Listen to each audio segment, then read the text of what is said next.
The knock on my window at 3 a.m. wasn't gentle. It was the kind of sharp, authoritative rap that makes your heart stop, especially when you're sleeping in your car with a 6-month-old baby. The beam from Officer Davidson's flashlight cut through the darkness, illuminating the makeshift bed I'd created in the back seat where Emma slept, wrapped in every blanket I owned. I remember thinking this was it. They were going to take her away from me.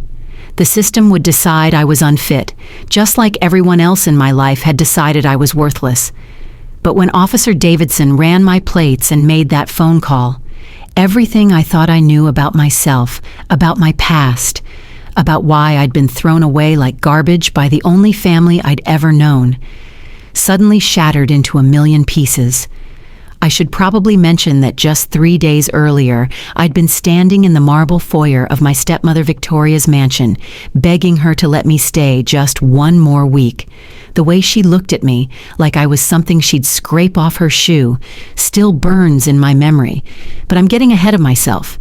You need to understand how a girl who once had everything ended up sleeping in a 2001 Honda Civic with a baby before you can understand why that police officer's discovery changed everything. If you've ever felt like you don't belong anywhere, like the world has decided you're not worth fighting for, then this story is for you. And I promise you, by the end of it, you'll never look at the people society calls failures the same way again. So please, if this resonates with you, take a moment to like and share this story, because someone out there needs to hear that rock bottom isn't always what it seems. My name is Sophia, though for most of my life, I was just the burden or Richard's mistake, depending on who was talking. I'm 22 now, but that night in the car, I felt ancient. Funny how desperation can age you faster than years ever could. Emma stirred in her sleep, and I held my breath, praying she wouldn't wake up. Babies don't understand why their cribs have been replaced with car seats, why their nurseries have become parking lots behind 24-hour grocery stores where the security cameras don't quite reach. The story of how I got here starts when I was 7, the day my mother died, and my father brought me to live with his real family. Richard Winters was a successful investment banker who'd made one mistake in his otherwise perfect life, having an affair with his secretary, my mother. When she died in a car accident, he had no choice but to take me in.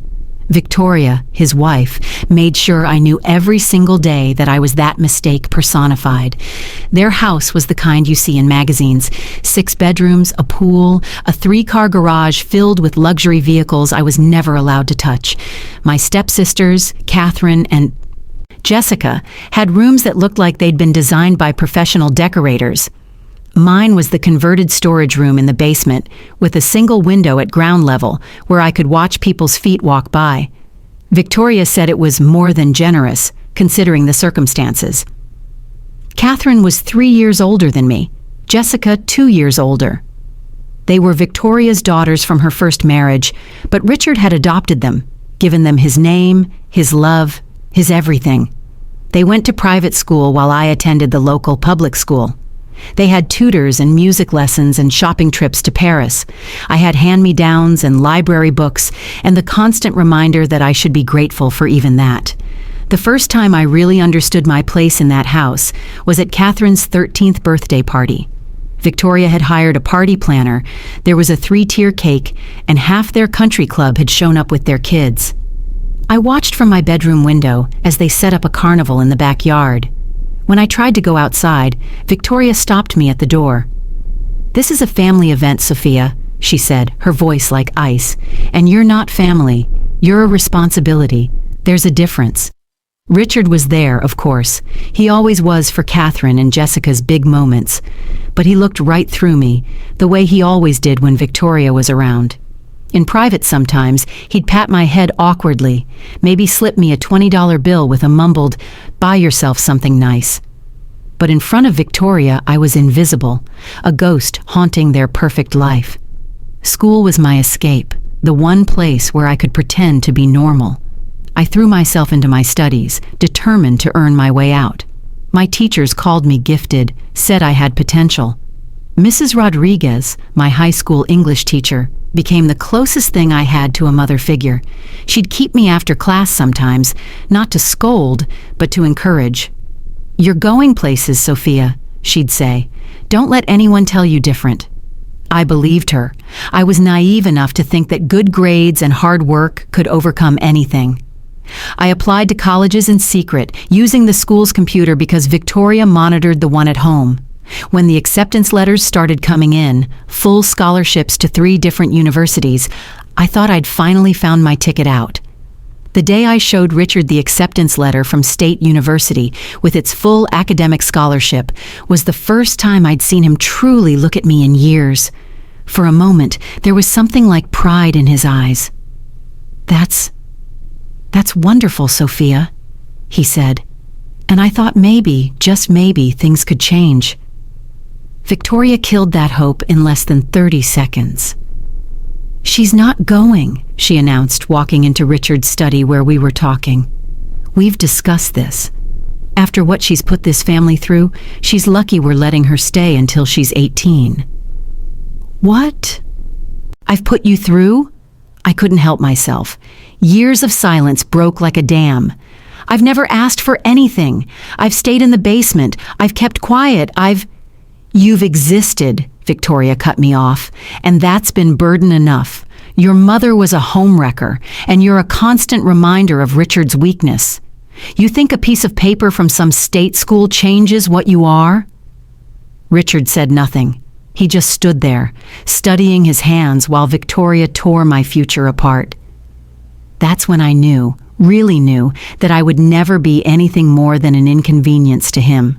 Blood meant nothing if it came with shame attached. I went anyway. The night after my 18th birthday, I packed everything I owned into 2 garbage bags and left through the basement window. I had $300 I'd saved from tutoring kids at the public library, my scholarship paperwork, and a determination to prove Victoria wrong. For the first 2 years, it worked. I lived in the dorms, worked 3 jobs, and maintained a 3.8 GPA. I was going to graduate with a degree in social work. I was going to help kids like me, kids who'd been thrown away. Then I met Daniel. He was everything Richard wasn't. Attentive, affectionate, present. He was a graduate student in the business school, handsome in that easy way that makes you forget to be careful. He said I was beautiful, that I deserved better than the life I'd lived. He said he loved me. I was 20, starved for affection, and stupid enough to believe him. When I got pregnant, he promised we'd figure it out together. We'd get married after he graduated, he said. His family had money. They'd help us. I dropped out of school, just temporarily, he assured me, to focus on the pregnancy. He was going to take care of everything. The day Emma was born, Daniel wasn't at the hospital. He was at his engagement party, celebrating with his real girlfriend, the one his parents had chosen for him, the one who came from the right family, had the right pedigree. I found out from Instagram, lying in my hospital bed, holding my hours-old daughter while scrolling through pictures of Daniel kissing another woman under a banner that read, "Future Mr. and Mrs. Morrison." When I called him, hysterical, he was cold in a way that felt familiar. "What did you expect, Sophia? You were fun, but I have a future to think about. The kid's your problem. Don't contact me again." The hospital social worker found me sobbing in the bathroom, Emma crying in her bassinet.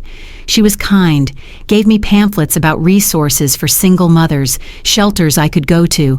But I was proud, still stupidly proud. I had one option left, I thought. Surely, faced with a grandchild, Richard would help. Blood had to mean something when it came to Emma, even if it meant nothing when it came to me. I took 2 buses to get to the house, Emma bundled against my chest. It was December, snowing, and I stood on that familiar porch, remembering all the times I'd stood on the other side of that door looking out. Victoria answered, because of course she did. She took one look at Emma and laughed. Actually laughed. "You got yourself knocked up? How perfectly predictable. Like mother, like daughter, I suppose."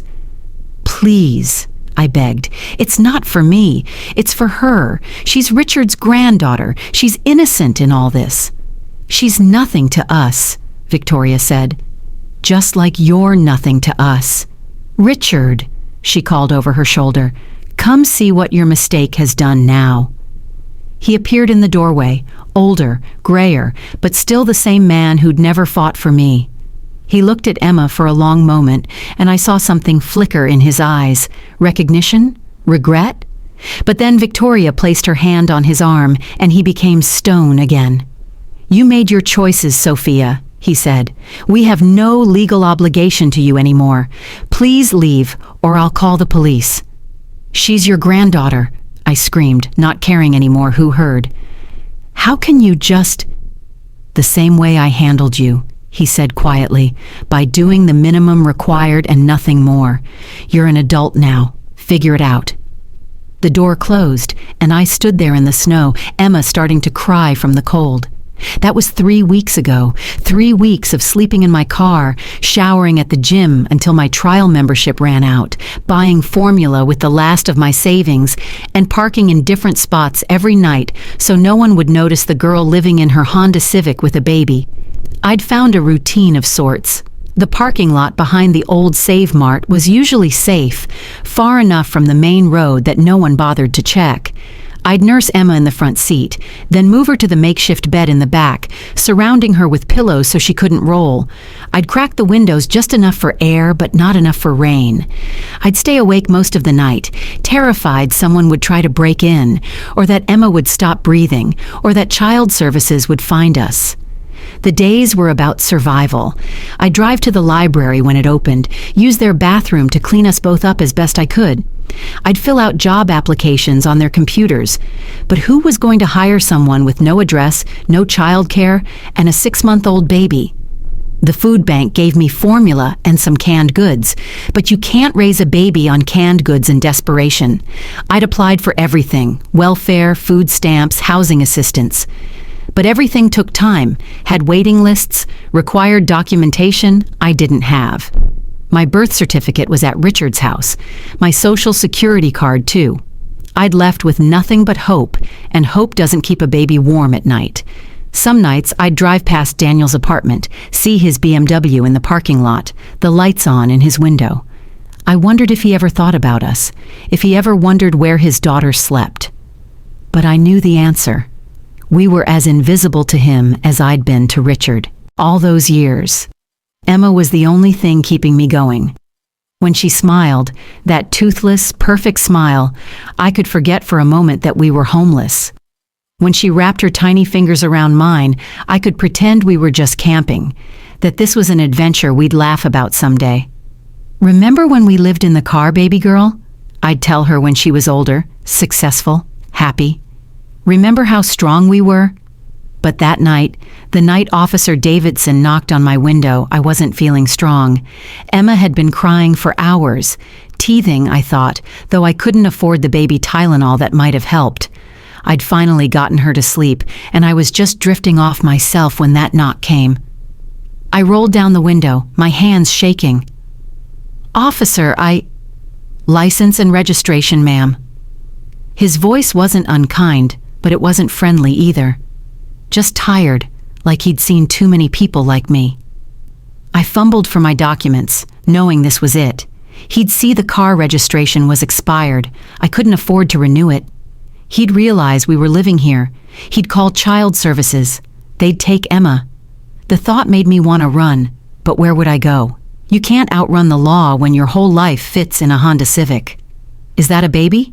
He shined his flashlight into the back seat. "Yes, sir, my daughter. I'm having a hard time right now, but I'm taking care of her, I promise. Please don't." He held up a hand, then looked at my license more carefully. "Sophia Winters?" "Yes, sir." "From Riverside?" I nodded, confused by the sudden change in his tone. "Wait here." He walked back to his patrol car, and I watched in the side mirror as he got on his radio. This was it. He was calling it in. They'd take Emma tonight. I'd lose the only good thing in my life, the only person who'd ever loved me unconditionally. I looked back at her, still sleeping despite the chaos. "I'm so sorry, baby," I whispered. "I tried. I really tried." Officer Davidson was gone for what felt like hours, but was probably only 10 minutes. When he came back, his entire demeanor had changed. He looked shocked, confused, maybe even a little afraid. "Ma'am, I need you to come with me." "Are you arresting me?" My voice cracked. "Please, she needs me. She's still breastfeeding and—" "You're not under arrest, but you need to come with me, both of you, right now." "I don't understand." He looked around the empty parking lot, then leaned in closer. "Your plates flagged something in our system. Something unusual. There are people who have been looking for you. Important people." "That's impossible. No one's looking for me. I don't have anyone." "Ma'am, with all due respect, you have no idea who you are, do you?" The drive to the police station was surreal. Officer Davidson had helped me move Emma's car seat to his patrol car, handling her with surprising gentleness. He'd even grabbed our bags from my car, though he'd looked at them with something like sadness.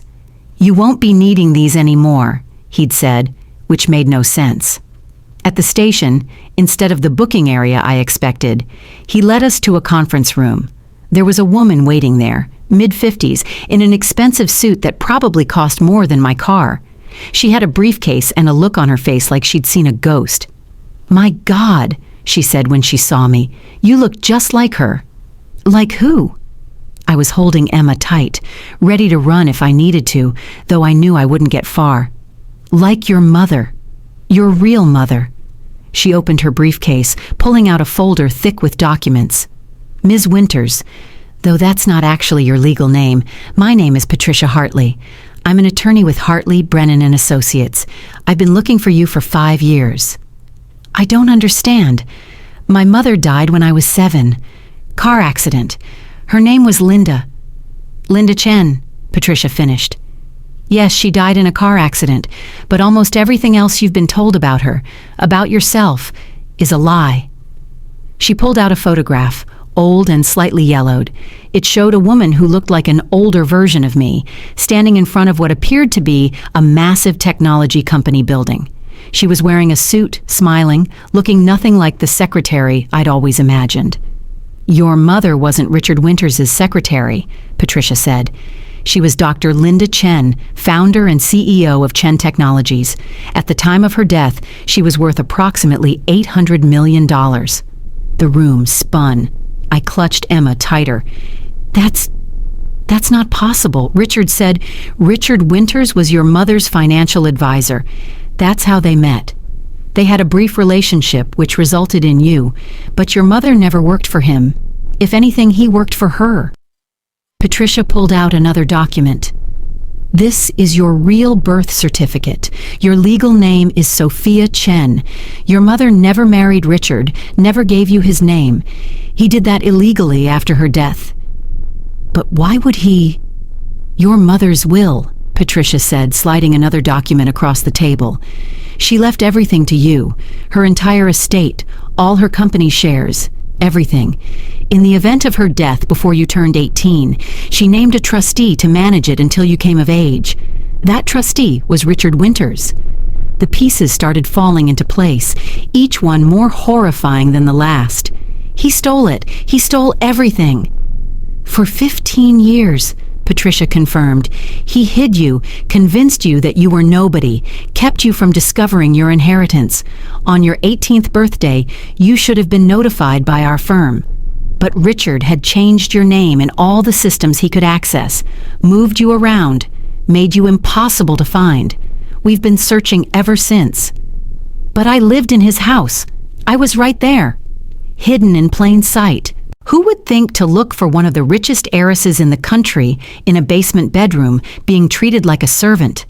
He was brilliant, in an evil way. He couldn't kill you. That would have been too suspicious. But he could make you disappear while keeping you alive." I thought about all those years, all that humiliation, all that pain. Victoria calling me worthless, a burden, a mistake. They knew. They all knew. Every single moment of cruelty had been calculated to keep me from discovering who I really was. "The company," I managed to say, "Chen Technologies. What happened to it?" Richard's been running it as interim CEO for 15 years. He's been paying himself and his family millions in salaries and bonuses, but he couldn't sell it or liquidate it completely without you. The will was ironclad on that. Your mother was too smart to leave any real loopholes. So all this time, you've been one of the wealthiest women in America, living in your car with your baby while the man who stole everything from you lives in a mansion bought with your money. Emma started to fuss, and I shifted her to my other arm. Patricia's eyes softened as she watched us. "There's more," she said gently. "Your mother set up several other trusts, one specifically for any children you might have. Emma is already a multimillionaire in her own right." I laughed. I couldn't help it. It was too absurd. Yesterday, I was rationing formula because I couldn't afford more, and you're telling me my baby is a multimillionaire? I know this is a lot to process, but we need to move quickly. Once Richard realizes you've been found, he'll try to cover his tracks, maybe even leave the country. We need to file the paperwork immediately to freeze the assets and begin recovery proceedings. What about criminal charges? He kidnapped me, essentially. He stole hundreds of millions of dollars. That's up to you and the district attorney. But yes, what he did was criminal on multiple levels. Fraud, embezzlement, false imprisonment of a minor, identity theft. The list is extensive. Officer Davidson, who had been silent this whole time, finally spoke. "Ma'am, we can have a unit at Richard Winter's house within the hour." I thought about it. The man who was supposed to be my father, who had let me believe I was worthless, who had watched his wife torment me while living off my mother's money. But more than that, I thought about Emma, about how he'd looked at her, his own granddaughter, and turned us away to freeze in a car. "Do it," I said. Patricia smiled. "There's a hotel suite already reserved for you. 5-star, of course. Your mother owned the hotel, actually. And tomorrow, we'll go to Chen Technologies. It's time for the real CEO to come home." "I don't know anything about running a technology company," I said, panic rising. "I didn't even finish college." "Your mother anticipated that. She left very specific instructions. There's a board of directors that's been waiting for you, people she trusted who've been protecting what they could of the company from Richard. They'll teach you everything. And," Patricia added with a smile, "she left you a letter. Several, actually. She wrote them for different ages, different milestones. There's one for when you have your first child." She pulled out an envelope, yellowed with age but sealed.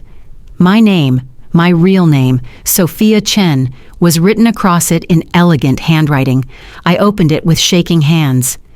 "My dearest Sophia, if you're reading this, you've become a mother. I wish I could be there to hold your baby, to tell you in person how proud I am. I don't know what path your life has taken, but I know that you are strong because you are my daughter. I built Chen Technologies from nothing, starting in a garage with just an idea and determination. But my greatest achievement was you. I knew from the moment you were born that you would change the world. I saw it in your eyes, the same fire I had, but tempered with a kindness I sometimes lacked. If you're reading this, it also means I'm gone. I'm sorry, my darling. I'm sorry I couldn't protect you, couldn't raise you, couldn't be there for all the moments that mattered. But know this, every line of code I wrote, every deal I made, every success I achieved was for you, so that you would never have to depend on anyone, never have to feel less than what you are. You are not Richard's daughter. You are mine. You are a Chen, and that means you are unstoppable. There will be people who try to make you feel small. Don't let them.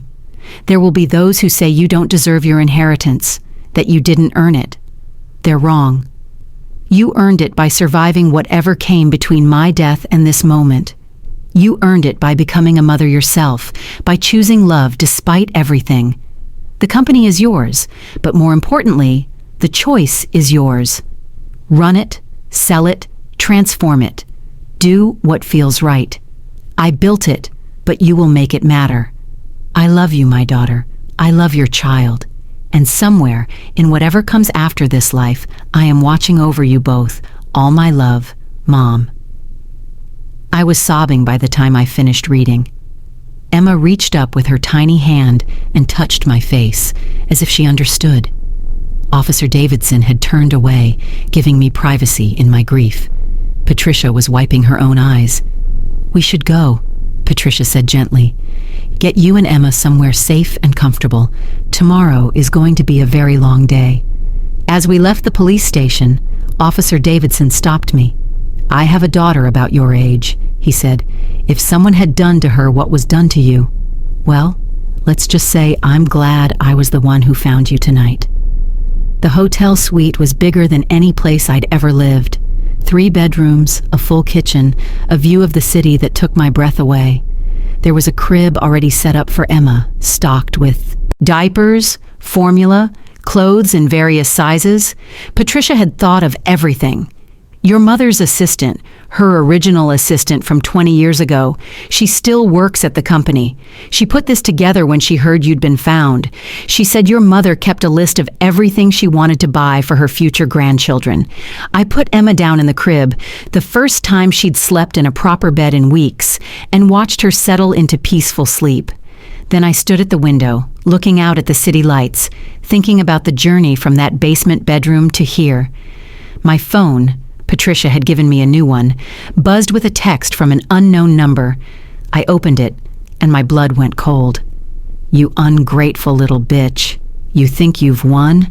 I raised you, I fed you, I gave you shelter. That money is mine. I earned it. If you go through with this, I'll destroy you. I'll tell everyone what you really are, a bastard, a whore like your mother. Drop this now, or you'll regret it. Richard." I stared at the message for a long moment.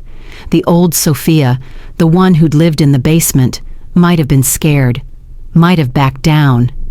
But that Sophia had been living a lie, trapped in a story Richard had written for her. I forwarded the message to Patricia with a note. "Please add witness intimidation to the list of charges." Then I blocked Richard's number and went to check on Emma. She was sleeping peacefully, unaware that our entire world had changed. Tomorrow, I would walk into Chen Technologies as its rightful owner. Tomorrow, I would begin the process of reclaiming not just my inheritance, but my identity. But tonight, I was just a mother, watching her baby sleep in a warm, safe place for the first time in weeks. And that was enough. That was everything. The next morning came too quickly and not fast enough. Patricia arrived at 8 a.m. sharp with a team of people, stylists, she explained, to help me look the part. "Your mother believed in the power of presentation," she said. "She said that sometimes you have to look like you belong before you feel like you do." They dressed me in a suit that probably cost more than I'd made in my entire life, did my makeup and hair, making me look polished but not unlike myself. When I looked in the mirror, I saw her, my mother. The woman in the photograph. I saw who I was supposed to be. Emma came with us, of course. Patricia had arranged for a nanny to meet us at the office, but I wasn't ready to let her out of my sight yet. Maybe I never would be. She was dressed in a tiny outfit that made her look like a baby CEO, and I couldn't help but smile. Chen Technologies occupied a 40-story building in the financial district. Our convoy of cars, Patricia had insisted on security, given Richard's threat, pulled up to the main entrance where a crowd of employees had gathered. Word had gotten out, apparently. The lost heiress had been found. As I stepped out of the car, Emma, in my arms, the crowd erupted in applause. I saw tears on some faces, smiles on others. These people had known my mother, had believed in her vision, had been waiting for me. An elderly Asian woman pushed through the crowd. "Sophia?" she said, her voice trembling. "I'm Mary Chen, your mother's cousin. I've been protecting your seat on the board for 15 years. She hugged me carefully, mindful of Emma. "You look just like her," she whispered. "She would be so proud." We entered the building together, a procession of sorts. The lobby was all marble and glass, with a massive portrait of my mother on one wall. Underneath it, a plaque. Dr. Linda Chen, founder. Innovation is not about thinking outside the box. It's about realizing there is no box. The elevator ride to the top floor felt like ascending to another world. The executive level was stunning. Floor-to-ceiling windows, modern art, an energy that hummed with possibility. And there, in the corner office that should have been mine all along, sat Richard Winters. He looked smaller than I remembered, older, desperate. Victoria was with him, along with Catherine and Jessica, all of them dressed like they were going to a funeral. Perhaps they were, the funeral of their stolen life. "You can't do this," Richard said as soon as he saw me. "I'm your father. I raised you." "You imprisoned me," I said, my voice steadier than I expected. "You stole from me. You let your wife abuse me while you all lived off my mother's money." "We gave you a home," Victoria shrieked. "We fed you, clothed you. You gave me a basement. You gave me scraps. You gave me a lifetime of therapy. I'll need to process what you did to me." I shifted Emma in my arms. "And then, when I came to you with your granddaughter, when we were sleeping in a car, you turned us away." Catherine and Jessica said nothing, but I could see the fear in their eyes. They'd known. Maybe not everything, but enough. They'd participated in my humiliation while spending my money on their designer clothes and European vacations. "Mr. Winters," Patricia stepped forward, "you've been served with a cease and desist order. You are to vacate these premises immediately. All company assets have been frozen pending investigation. Your personal assets, acquired through embezzlement, will also be seized." "I'll fight this," Richard said, but his voice was weak. "I have lawyers." "Paid for with stolen money," Patricia interrupted. "They've already been informed of the situation. You'll find legal representation difficult to secure once the extent of your crimes becomes public." Security entered then. My security now, I realized. They flanked Richard and his family, ready to escort them out. "Wait," I said. Everyone turned to look at me. "Catherine, Jessica." My stepsisters looked terrified. "You're both over 18 now. You had no legal part in what your mother and Richard did. The investigation will determine if you knew about the fraud, but..." I took a breath. "The trusts that Richard set up for your education, the college funds, those were stolen from me, but I won't seek to recover them. Finish your education. Make something of yourselves. But know that every dollar you spend came from the girl you treated like dirt." Catherine started crying. Jessica looked like she might be sick, but I saw something else in their eyes. Shame. Real, genuine shame. "Sophia," Catherine whispered, "I'm sorry. I'm so sorry." "I know," I said, "but sorry doesn't undo 15 years. Sorry doesn't give me back my childhood or my mother or the life I should have had. So take my gift and go. All of you. Go." Security escorted them out. Richard tried to maintain his dignity, but I saw his hands shaking.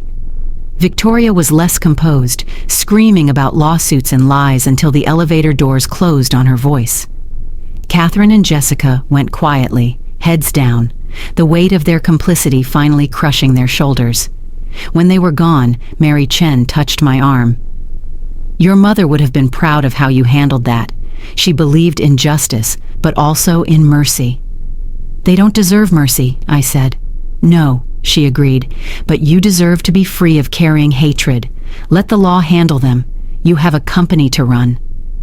The board meeting that followed was overwhelming. Spreadsheets, projections, divisions I didn't understand. But every person at that table looked at me with respect, with hope. They'd been fighting Richard's attempts to gut the company for years, maintaining what they could of my mother's vision. Now they had a chance to restore it. "I don't know what I'm doing," I admitted to the room. "I'm 22. I didn't finish college. I've been living in my car. I'm not my mother." "No," Mary said. "You're not. Linda was brilliant, but she was also cold sometimes, calculating. She built this company through sheer force of will. But you survived what would have broken most people. You protected your child when you had nothing. You just showed mercy to people who destroyed your life. You're not your mother. You might be something better." Emma chose that moment to laugh, that beautiful baby giggle that made everything else fade away. The entire boardroom smiled. Besides, Mary added, your mother left very specific instructions. You're to be given full control, but with support. Think of us as your advisors, not your superiors. We'll teach you everything. And I have a feeling you'll teach us a few things too. The next weeks were a blur. The media got hold of the story, of course. Homeless heiress, the Cinderella story of the century, one headline read. From car to CEO, the Sophia Chen story, read another. Richard was arrested on multiple charges. The trial would be lengthy, but Patricia was confident he'd serve significant time. Victoria faced charges too, as did several accomplices at the company who'd helped Richard hide the fraud. I moved into my mother's house, my house, a beautiful estate in the hills that had been maintained by the staff for 15 years, waiting for me to come home. Emma had a nursery that looked like something out of a fairy tale. I had a bedroom bigger than the entire basement I'd grown up in, but the most precious thing was my mother's study, left exactly as she'd left it, full of her notes, her dreams, her plans for the future. I found more letters there, hidden in a secret compartment in her desk. Letters for every birthday I'd missed with her, for my graduation, my wedding, the birth of my second child. She'd planned for a life she wouldn't see but believed in anyway. One letter, marked, "For when you doubt yourself," became my anchor. My darling girl, there will be days when you feel like you're drowning, when the weight of this legacy feels too heavy. On those days, remember this. I didn't build this company because I was the smartest or the strongest. I built it because I refused to give up. You will make mistakes. You will have failures. There will be people who say you don't deserve your success, that it was handed to you. They're wrong. Surviving isn't passive. Choosing to go on when everything is against you is the hardest kind of success. You are my daughter. That means you have my stubborn streak, my refusal to accept impossible as an answer. But you also have something I sometimes lacked. You have heart. I can see it in you even now, as a baby. You look at the world with such wonder, such hope. Don't lose that. Don't let them take that from you. The business world will try to make you hard, cold, calculating. Be smart, yes. Be careful, absolutely. But don't lose your humanity. That's what will make you better than I ever was. I love you beyond words, beyond time, beyond death itself. Mom. The company thrived under my leadership, though it took time to learn the ropes. I instituted new policies, on-site childcare for all employees, paid family leave, scholarship programs for underprivileged students. The board was skeptical at first, but productivity soared. Turns out people work better when they don't have to choose between their families and their careers. Emma grew surrounded by love and opportunity, but I made sure she understood the value of things. We volunteered at homeless shelters, remembering our nights in the car. We donated to women's shelters, to programs for single mothers. I told her stories about her grandmother, the brilliant woman who'd built an empire from nothing. Daniel tried to contact me once the news broke. Suddenly, he was interested in being a father. His engagement had been called off. Apparently, his fiancée didn't appreciate learning about Emma from the news. He showed up at the office with flowers and apologies, talking about second chances and doing right by his daughter. Security escorted him out before I even had to see him. Patricia handled the rest, making it clear that any parental rights he might have claimed were forfeit when he abandoned us. The restraining order was just extra insurance. Catherine reached out a year later. She'd graduated, become a teacher. She sent a letter, not asking for anything, just apologizing, really apologizing. She told me she'd started therapy, that she was working through the toxic dynamics Victoria had created, the way they'd all been poisoned by greed and entitlement. She was teaching at an inner-city school now, trying to give back. I didn't respond, but I appreciated the gesture. Maybe someday I'd be ready to forgive. Not yet. Richard was sentenced to 20 years for fraud, embezzlement, and various other charges. Victoria got 10 years. They lost everything: the house, the cars, the country club membership that had meant so much to them. I heard Richard had tried to write a book from prison, telling his side of the story. No publisher would touch it. The night before the trial verdict, I'd driven past the old house one last time. It was being sold to pay legal fees and restitution. The basement window, my window, was dark. I wondered how many nights I'd laid there, staring at that ceiling, believing I was nothing. Emma was in her car seat, properly installed in my new Tesla, not the old Honda I'd kept in the garage as a reminder. She was babbling, playing with her toys, unaware of the significance of the place. "That's where Mommy used to live," I told her, "when Mommy thought she was nobody special." She looked at me with those bright eyes, so much like my mother's, like mine, and smiled. "Mama," she said, one of her first words. "Yeah, baby, Mama. And you know what? Mama is somebody. Mama is somebody's daughter, somebody's mother, somebody's boss. Mama is somebody who survived." As we drove away, I thought about that night Officer Davidson knocked on my window. How I'd thought it was the end of everything, how it had really been the beginning. Sometimes rock bottom has a trap door. Sometimes the thing that feels like your destruction is actually your salvation. I thought about my mother, the woman I'd never really known, but who had loved me enough to protect me even from beyond the grave. Her company was worth over $1 billion now, with innovations in AI and quantum computing that were changing the world. But her real legacy wasn't the money or the technology. It was the lesson she'd taught me without even being there, that you can't let other people define your worth. Richard had tried to convince me I was nothing. Victoria had tried to make me believe I was a burden. Daniel had tried to show me I was disposable. They'd all been wrong. I wasn't what they said I was. I was what I chose to be. Emma fell asleep as we drove home.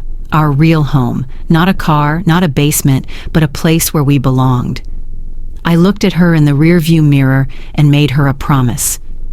"You'll never doubt your worth, baby girl. Not for 1 second. You'll know exactly who you are and whose you are. You are Emma Chen, daughter of Sophia Chen, granddaughter of Dr. Linda Chen. You come from a line of women who build empires and survive the impossible. You are loved, you are valuable, and you are enough. Always." The next morning brought a new challenge, as every morning did. Running a tech company wasn't easy, especially when you're playing catch-up on 15 years of education. But I had good teachers, patient advisors, and the stubborn streak my mother had written about. I made mistakes, plenty of them, but I also made breakthroughs, decisions that surprised everyone, including myself. One day, about 2 years after that night in the car, Mary Chen pulled me aside after a board meeting. "You know what the difference is between you and your mother?" she asked. "What?" "Linda built this company to prove something to the world. You're building it to improve the world. She would be so proud of who you've become." That night, I found myself in my mother's study, Emma playing at my feet. She was 3 now, bright and curious, always asking why about everything. I pulled out the last letter, the one I'd been saving. It was marked, "Open when you've found yourself." I thought that meant when I'd discovered my identity, learned about my inheritance, but now I understood it meant something different. It meant when I'd stopped letting other people tell me who I was and decided for myself. My dearest Sophia, if you're reading this, you've done it.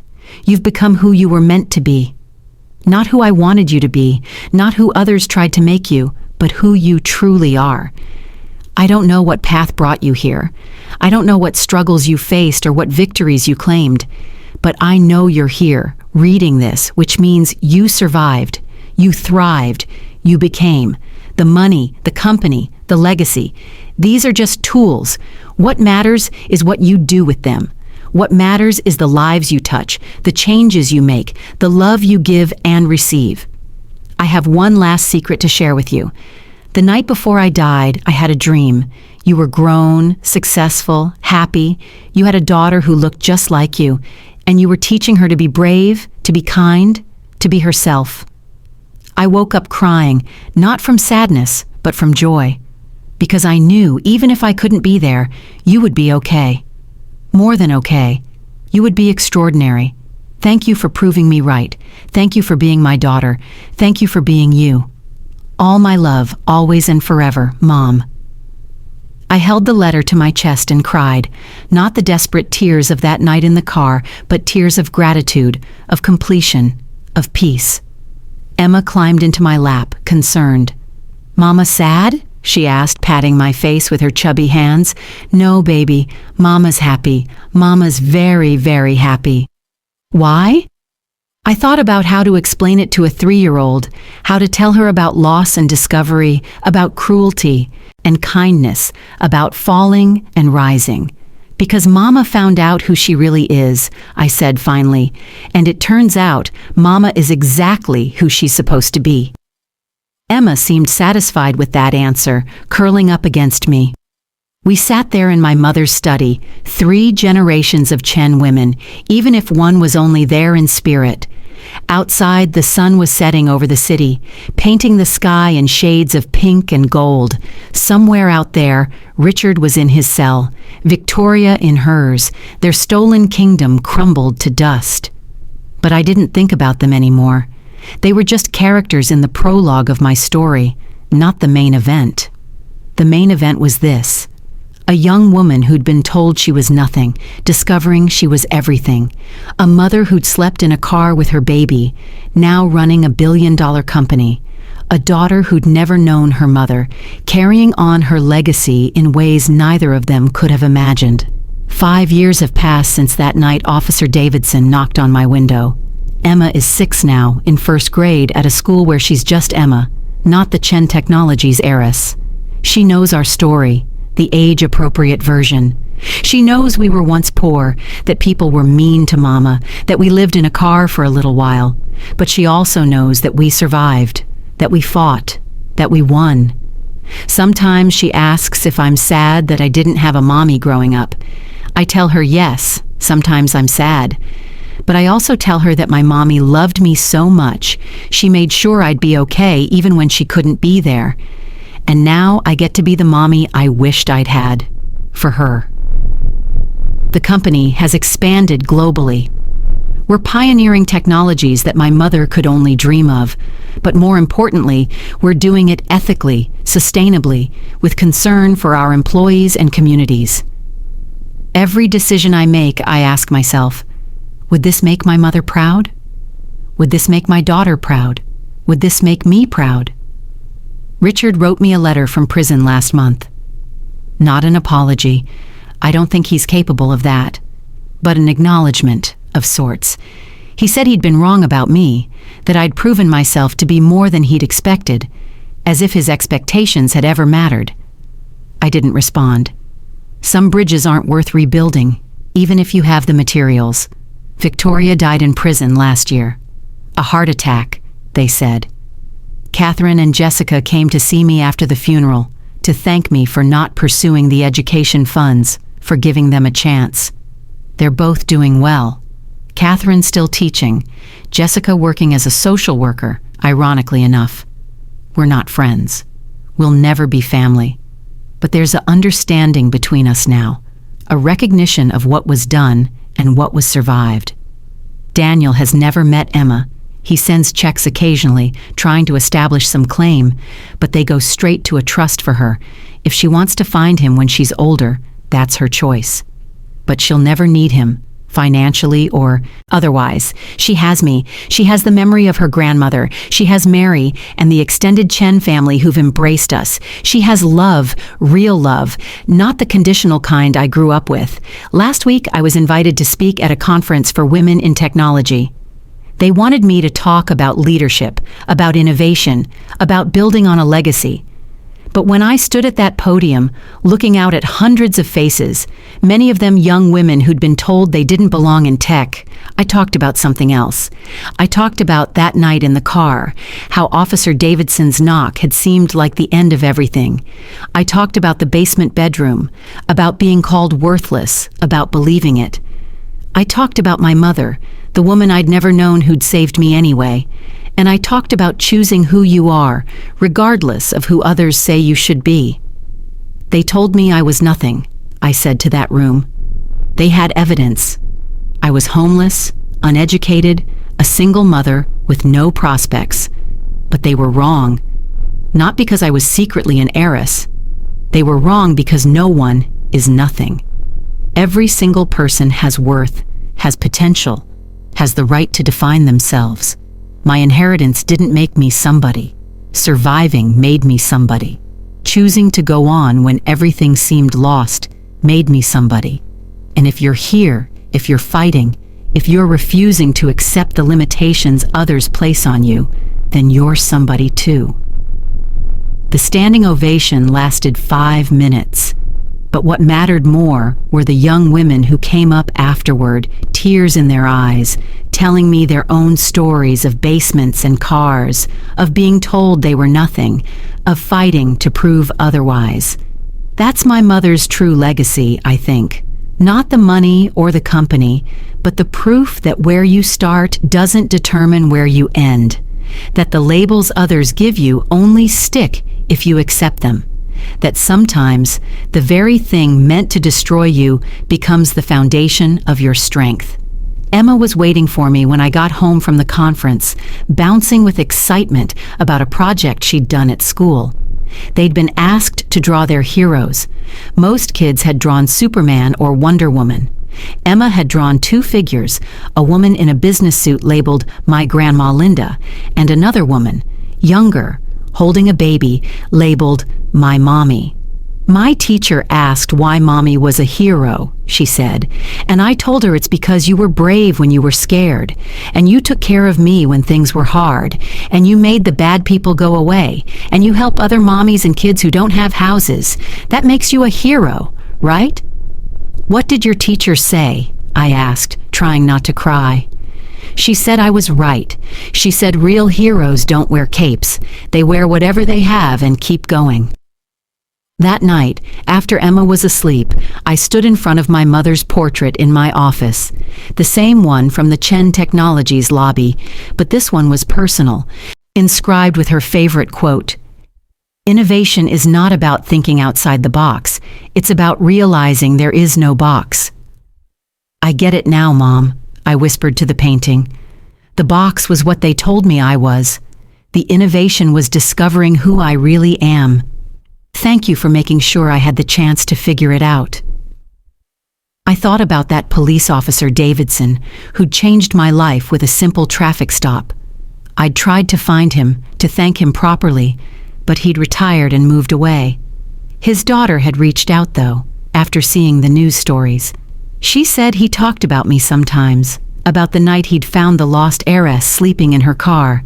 He'd said it reminded him that you never really know someone's story, that the person who looks like they have nothing might have everything, and the person who seems to have everything might have nothing at all. Tomorrow would bring new challenges. Running a tech company in an ever-evolving market meant constant adaptation, constant learning. Emma was starting to ask harder questions about our past, about why her daddy wasn't around, about why some people were mean to others.